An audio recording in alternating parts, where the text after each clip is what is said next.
अध्याय के 168 पद को हम देख रहे हैं। सब लोग कैसे हैं?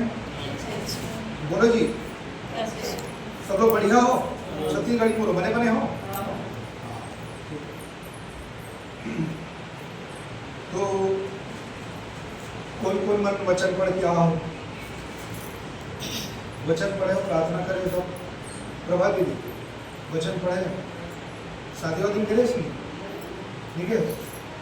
कितने लोग वचन पढ़े हैं, प्रार्थना किए भाई? सुशीला दीदी आप वचन पढ़े हैं? मतलब बोलने का मतलब ये है, अभी हम वचन पढ़ के प्रार्थना करते हैं तो भले हमारी जिंदगी के हालात ऊपर नीचे हो, कोई बात नहीं, लेकिन हमारा जो रिश्ता परमेश्वर के साथ है वो हालात कभी बिगाड़ नहीं सकता। परिस्थिति, हमारा जो प्रेम है परमेश्वर से, उस प्रेम को हालात दूर नहीं कर सकता। जैसे रोमियो के पत्री में लिखा हुआ है, हालेलुया, कि हालात के हिसाब से हमारा जो प्रेम है यीशु से दूर नहीं हो सकता। तो एक आयत पढ़ेंगे हम लोग, एक आयत पढ़ेंगे। विजय भैया पढ़िए 167-68 पढ़िए, 167-68। मैं तेरी चितौनियों को जिससे मानता हूँ और उनसे बहुत प्रीति रखता आया हूँ। मैं तेरे उद्देश्यों और चितौनियों को मानता आया हूँ, क्योंकि मेरी सारी चाल चलन तेरे सम्मुख प्रकट है। आमीन, हालेलुया।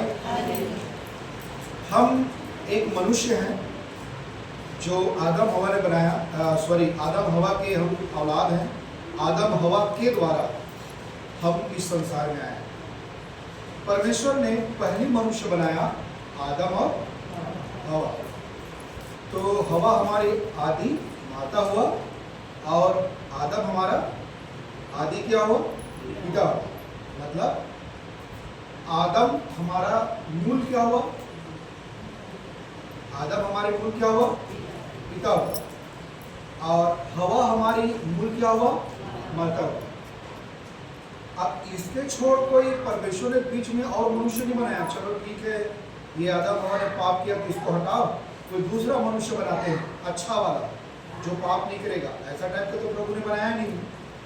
मतलब इस संसार में मनुष्य की रचना तो एक ही बार हुआ। एक ही बार परमेश्वर ने मनुष्य की क्या किया? सृष्टि किया। जो हमारे आदि माता पिता है वो आदम और हवा है। अब हम उसके कुल के लोग हैं, उसके घराने के, उसके पीढ़ी के मनुष्य हैं। तो जाहिर सी बात है कि जब आदम और हवा ने पाप किया तो स्वाभाविक बात है कि वही पाप मेरे और आपके अंदर में भी है। आज भी, आज आप छोटे बच्चों को देखो, एक छोटा जो बच्चा होता है बड़ा मासूमियत होता है, दिखने में बड़ा अच्छा लगता है, लेकिन उसके भी अंदर में एक पाप का क्या है? स्वभाव। कैसे पता चलता है पाप का स्वभाव? वो चिल्लाता है, रोता है ना? तो उसके अंदर में एक ढीठ फटी जिद्दीपना होता है ना? वो दूध के लिए रोता है ना? जबरदस्ती कहीं पर लेट जाता है। तो ये जो होता है वो पाप का क्या है? स्वभाव है, जो उस बच्चे के अंदर में दिखाई देता है। और यही पाप का स्वभाव बड़ों में भी दिखाई देता है, जैसा मार पीट, झगड़ा, क्रोध, छल कपट जो है किया। तो यहाँ पर आदम और हवा की संतान होने के नाते जब हमने माना कि हम एक पापी व्यक्ति है, हमने माना कि हम एक पापी है, अब मेरे अंदर में पाप है प्रभु, मैं अपनी ताकत, अपनी बुद्धि, अपनी समझ के द्वारा जीवन नहीं बिता पाऊंगा, क्योंकि मैं कितना भी कुछ होने दो मेरे जीवन में, संसारिक रूप से मेरे पास घर हो, पैसा हो, ऐश्वर्य हो, फिर भी मुझ में शांति नहीं, आनंद नहीं, मेरे जो जिंदगी के हालात मेरे काबू में नहीं, मेरे नियंत्रण में नहीं। तो एक समय में हमने किसी न किसी वजह से, किसी न किसी कारण से हमने अपने सृष्टिकर्ता परमेश्वर यीशु को पाया, यीशु मसीह को। आमीन। और हमने पाया कि हम एक पापी हैं। यीशु के वचन के आधार पर हमने पाया कि हमें क्या है? पापी हैं। तो जब हमें पापी हैं तो हमने पाप को माना और यीशु मसीह को स्वीकार किया। यीशु मसीह को क्या किया? स्वीकार किया। अपनी इच्छा से, किसी के दबाव के अनुसार नहीं, किसी की कहने के अनुसार नहीं, पर अपनी इच्छा से हमको लगा कि हम पापी हैं और हमको जरूरत है कि यीशु ही सच्चा प्रभु है, हमने स्वीकार किया, उसी दिन से हमारा उद्धार भी हुआ और हमको पवित्र आत्मा तुरंत मिला। तुरंत क्यों मिला पवित्र आत्मा? क्योंकि हमको इस दुनिया में एक पवित्र जीवन जीने के लिए हमको पवित्र आत्मा की जो एक व्यक्ति है, जो परमेश्वर है, हमको जरूरत है। साथ में हमको मसीह कैसा बनना है, पवित्र जीवन कैसे बिताना है, हमको वचन की भी जरूरत है। तो पवित्र आत्मा हमको सही गलत क्या है वो हमको बताकर सही मार्ग में चलने वाला पवित्र आत्मा जो परमेश्वर है, और वचन के द्वारा हमको क्या करता है, इस संसार में रहकर हमको जीवन का फैसला कैसा लेना है, हमको वचन दिया परमेश्वर ने। आमीन। अब इतना तो हो गया, लेकिन उसके बाद भी हमारे अंदर में, यीशु में आने के बाद भी हमारे अंदर में पाप का क्या है, स्वभाव है। लेकिन आत्मा में हम क्या है, धर्मी। पवित्र आत्मा में हम धर्मी हैं। वचन के द्वारा प्रतिदिन पवित्र बनते हैं आत्मा में, क्योंकि परमेश्वर आत्मा है, हमको आत्मा देकर मनुष्य को बनाया है परमेश्वर ने। तो यहां पर लिखा है, मैं तेरी चितौनियों को जी से मानता हूं। जी से मानता मतलब, जी से मानता मतलब मैं पूर्ण विश्वास और पूर्ण समर्पण के साथ प्रभु आपके वचन के अनुसार चलने के लिए मैं क्या करता हूं, कोशिश करता हूं। दूसरे शब्दों में, प्रभु तुझे छोड़ मैं दूसरों को ईश्वर करके नहीं मानता, ऐसा मेरा विश्वास है। ऐसा हम एक प्रगटीकरण कर रहे होते हैं परमेश्वर के सामने, और शैतान के सामने भी हम घोषणा करते हैं कि मैं यीशु मसीह को ही मानता हूं, उसको छोड़ मेरे कोई दूसरा ईश्वर नहीं है। ऐसा हम शैतान को भी कह रहे होते हैं, जो शैतान जानता है इस बात को, मनुष्य नहीं जानता। इसीलिए तो जब यीशु मसीह जब एक दुष्ट आत्मा से भरा हुआ एक व्यक्ति को चंगा करता है, तो व्यक्ति क्या बोलता है पता है, हे परम प्रधान परमेश्वर के पुत्र। तो कौन बोला यहाँ पर? वो मनुष्य नहीं बोला जिसके अंदर में दुष्ट आत्मा, परंतु वो दुष्ट आत्मा ने बोला यीशु से, हे परम प्रधान परमेश्वर के पुत्र, मुझे तुझसे क्या काम। मतलब शैतान, दुष्ट आत्मा किसको पहचान लिया? परमेश्वर को पहचान लिया। तो एक प्रकार से जब हम अपने विश्वास को लेकर इस संसार में चलते हैं, तो एक प्रकार से हम शैतान के सामने घोषणा कर रहे होते हैं कि हे शैतान, मैं केवल यीशु मसीह को ही अपना क्या मानता हूं। जब हर बात में आप मना करते हैं कि मैं मूर्ति पूजा नहीं करता, तो शैतान को मना कर रहे होते हैं। जब आप झूठ नहीं बोलते हैं, तो शैतान को ये कह रहे होते हैं कि मैं तेरे रास्ता नहीं चलता, मैं प्रभु के रास्ते में चलता हूँ, क्योंकि वो सच बोलना है, क्योंकि मेरा परमेश्वर यीशु है, तो मुझे वो सिखाया कि सच बोलो। ठीक है। दूसरी बात, हम नशा नहीं करते, तो हम शैतान को एक प्रकार से कह रहते हैं कि शैतान, मैं तेरे रास्ता और तेरी दी हुई चीज को नहीं मानता हूं, नहीं खाता हूं, क्योंकि मैं नशा नहीं करता, मैं झूठ नहीं बोलता। तो हम दूसरे तरफ ये कह रहे होते हैं कि परमेश्वर, मैं तेरा संतान हूं, मैं तेरे बताए हुए मार्ग में चलता हूं, और जैसा तूने मुझे आज्ञा दी है वचन से, उसी प्रकार करने की कोशिश करता हूं। एक प्रकार से हम परमेश्वर को इस प्रकार कह रहे होते हैं, और दूसरी तरफ हम शैतान को मना कर रहे होते हैं। हर बातों में, संसारिक बातों, शारीरिक बातों और मनुष्य के बातों में हम शैतान को मना कर रहे होते हैं, और दूसरे तरफ हम परमेश्वर को हाँ कह रहे होते हैं। जैसे हम झूठ नहीं बोलना है, सच बोलना है, प्रार्थना करना है, विश्वास करना है, मेहनत करना है, ईमानदार रहना है, हमें मूर्ति पूजा नहीं करना है। ऐसा हम परमेश्वर के पक्ष में होते हैं। आमीन। इसीलिए यहाँ पर वचन हमको सिखाता है, मैं तेरी चितौनियों को जी से मानता हूँ और उनसे बहुत प्रीति रखता हूँ। मतलब तेरे वचन से मैं बहुत प्यार करता हूँ, तेरे आज्ञाओं से बहुत प्यार करता हूँ। आमीन। दूसरे शब्दों में नीचे भी लिखा है, मैं तेरे उपदेशों और चितौनियों को मानता आया हूँ। मतलब मैं जो वचन में, जो बाइबल में लिखा हुआ हर एक वचन, उत्पत्ति से लेकर प्रकाशित वाक्य का जो वचन का जो उपदेश है, उस उपदेश को और चितौनियों को मानता आया हूं। आमीन। क्योंकि मेरी सारी चाल चलन तेरे सम्मुख क्या है? क्या है? तो एक मसीह होने के नाते, एक पवित्र व्यक्ति होने के नाते हमारा चाल चलन कैसा होना चाहिए?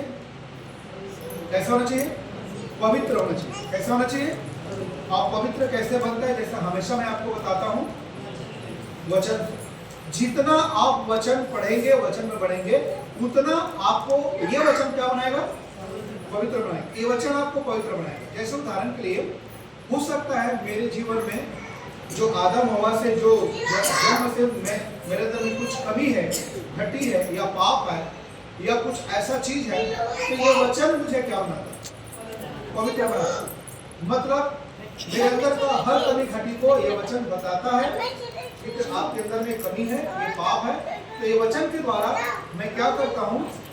उस कमी को क्या करता हूँ?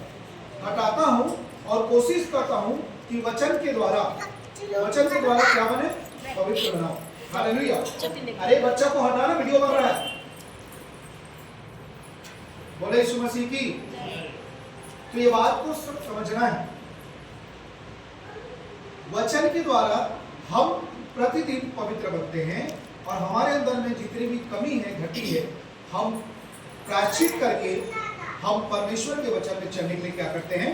कोशिश करते हैं। बार बार इधर बता, वीडियो बन रहा है, बोलो हालेलुया। बोलो यीशु मसीह की। तो इस बात को समझना है कि वचन का कीमत क्या है, वैल्यू क्या है, वचन की मूल्य क्या है। एक मसीही जो अपने आप को मसीही कहते हैं, चाहे वो घर में हो, चाहे परिवार में हो, चाहे नौकरी में, चाहे सेवा में हो, बोले यीशु मसीह की। इसलिए मैं हमेशा सिखाता हूँ, आप काम कर रहे हो उस क्षेत्र में भी या घर में हो वहां पर भी, बिना वचन के यदि कोई व्यक्ति कहता है कि मैं मसीह हूं, तो मुझे भरोसा नहीं लगता उस पर कि वो कितना सच्चा मसीह है। क्योंकि वचन के सहारा में ही जीना आज की दुनिया में संभव है। बिना वचन के आज की दुनिया में यदि कोई कहता है कि मैं अच्छा मसीह हूं, तो वो एक तो अपने आप को भी धोखा दे रहा है और दूसरे को भी क्या कर रहा है? वो धोखा दे रहा है। बिना वचन के आप एक कदम भी जीवन नहीं जी सकते। क्यों? क्योंकि मोबाइल आपकी जिंदगी को बिगाड़ने के लिए मोबाइल है, दूसरा टीवी, तीसरा फैशन, और चौथा है समाज के भ्रष्ट और बुराई और दुष्टता। तो जिएंगे कैसे आप? चारों तरफ तो अधर्मी के बीच में हैं आप, चारों तरफ तो आप बुराई के बीच में हैं। उदाहरण के लिए आपके गांव में पूरे अंधकार और बुराई के रास्ते में, और एक व्यक्ति आप क्या है? धर्मी। तो कैसे बिना वचन के जीवन बिताओगे? मुझे बताइए। बिना वचन के कैसे पता होगा कि सही क्या है, गलत क्या है? उदाहरण के लिए यदि आप शादी में जा रहे हो, वहां तो सब कुछ चल रहा है, दो रंगिया जीवन, पर आपको यदि बचना है तो क्या चाहिए? वचन को याद रहेगा, वचन पढ़ोगे, वचन समझ रहेगा, तभी तो उसको ना बोलोगे, और जो सही उसको हाँ बोलोगे। इसका मतलब आप शैतान को ना बोलना के लिए सीख रहे हैं और परमेश्वर की ओर हाँ बोलना सीख रहे हैं आप। आमीन। तो ये कब संभव है? केवल वचन से। तो मेरे प्रियो, वचन पढ़ के, वचन में बढ़ के, वचन का ज्ञान रख के आप कहीं भी दुनिया में जा सकते हो। कोई आपको नहीं भरमा सकता, कोई नहीं गिरा सकता। यदि आपको कोई पास्टर और विश्वासी उल्टा सीधा वचन की यदि शिक्षा दे भी रहा है, तो आपको पता चल जाएगा सही क्या है, गलत क्या है।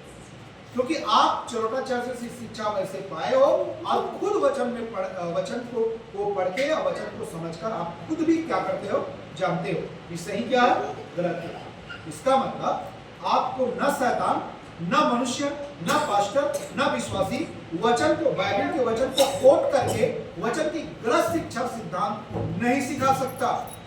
हालेलुया। जैसे कोई बोलता है एक उद्धार पाए हुए व्यक्ति का उद्धार हो सकता है, ऐसा कोई सिखा रहा है आपको कि आप गंभीर पाप करते हैं, मान लो, तो उद्धार हो सकता है, तो बोलिए पास्टर जी या विश्वासी, मुझे एक भी वचन बता दीजिए कि उद्धार पाने के बाद कोई भी पाप से यदि उद्धार हो सकता है, तो फिर मुझे आप बताइए कहां पर ऐसा लिखा है। फिर इसका मतलब सुसमाचार नहीं है, हमको कुछ और करना पड़ेगा। मतलब हमको पवित्र बनने के लिए कितना हमारी मापदंड है, क्या करना पड़ेगा कि हम पाप नहीं करेंगे, ऐसा हमको बताना पड़ेगा। क्योंकि ये सुसमाचार नहीं ना, हमको तो डर है भाई, हम उद्धार पाने के बाद हमको पाप ना करें, हम तो डर में जीवन बिता रहे हैं, हम तो झगड़ में जीवन बिता रहे हैं, क्योंकि परमेश्वर का अनुग्रह नहीं रहा। यदि उद्धार हो सकता है तो आपकी गारंटी है, कोई गारंटी दे सकता है यहाँ पर उद्धार पाने के बाद आप पाप नहीं करेंगे? गारंटी है? कोई गारंटी से लिख के दे सकता है यीशु मसीह को? तो फिर अनुग्रह नहीं रहा, सुसमाचार नहीं रहा। यदि ऐसा कोई बोलता है कि उद्धार पाने के बाद उद्धार हो सकता है, तो फिर यीशु में आने का मतलब ही क्या है? बाइबल को ग्रहण करने का मतलब क्या है? अनुग्रह का मतलब ही रहा। ये सारी जो है ना गलत शिक्षा है। आप तुरंत एक लाइन में काट सकते हो और उसकी नहीं सुनेंगे हम। क्यों नहीं सुनेंगे? क्योंकि बाइबल के मूल शिक्षा को ही वो क्या कर रहा है? गलत कर रहा है। तो बाइबल के मूल सिद्धांत गलत है, इसका मतलब उसका नहीं सुनना चाहिए, क्योंकि जिसकी वजह से बाइबल टिका है उसको ही गलत बता रहे हैं, उसका नहीं सुनना चाहिए। चाहे वो कितना बड़ा पास्टर हो, कितना बड़ा उनके चर्च में लोग हो, उसके नहीं सुनना चाहिए, क्योंकि ये रॉन्ग टीचिंग है। हालेलुया। मेरे प्रिय, मैं आपको बताना चाहता हूं, उद्धार कभी नहीं हो सकता। हाँ, यदि आप पाप करते हो, उस पाप का परिणाम आपको भुगतना पड़ सकता है। उस पाप को के कारण से आपको दंड या ताड़ना मिल सकता, पर उद्धार नहीं हो सकता। जब आप प्रायश्चित करेंगे फिर से संगति में आएंगे, जैसे मैं कई बार आपको बता चुका हूं। तो मेरे प्रियो, हम परमेश्वर की विधियां, आज्ञाओं को और चितौनियों को हम क्या करेंगे? मानेंगे, और अपने जीवन को क्या करेंगे? आशीषित करेंगे। आमीन। तो इस वचन के द्वारा प्रभु हम सबको आशीष करे। God bless you.